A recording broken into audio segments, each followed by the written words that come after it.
And the reason why we celebrate the Osage for Kwame Nkrumah is because something happened in Africa and something continues to happen in Africa which has not allowed Africa to realize our potential.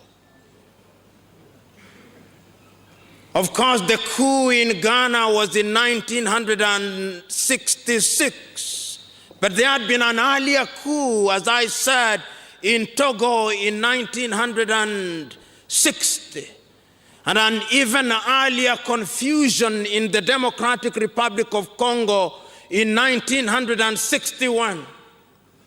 But then thereafter, Africa started to move in a totally different direction.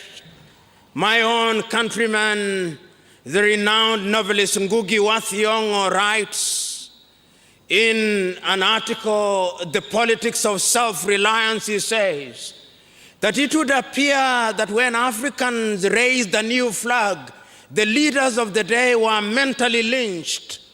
They had ears, but they could not hear. They had eyes, but they could not see. And there is a sense in which Ngugi was right, because then coup d'etats started taking place in Africa. In Nigeria, they took away Nnamdi Azikiwe and Abubakar Tafawa Balewa and the southerner of Sokoto. And there is a sense in which Nigeria has never been the same again. There is a sense in which Nigeria has never been the same again. They did not stop there. They went to Algeria and they took away Ahmed Ben Bella. And there is a sense in which Algeria has never been the same again. They did not stop there. They came down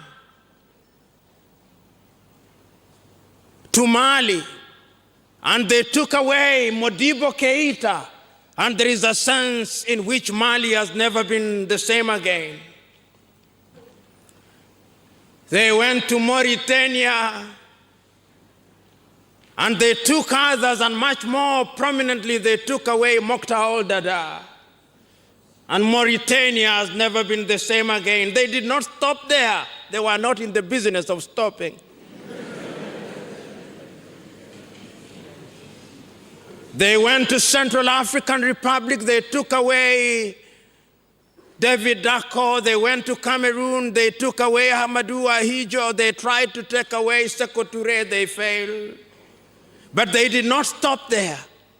They went into every country. They went to Congo. They went to Uganda. They went everywhere. And they took away leaders so that Africa was, in a manner of speaking, a pawn in the political chessboard of the erstwhile colonizers. In fact, coup d'etats became so frequent in Africa that those who did not love Africa were heard to say that coups were as frequent as breakfast in Africa. What they did not know was that even breakfast was no longer frequent on African tables.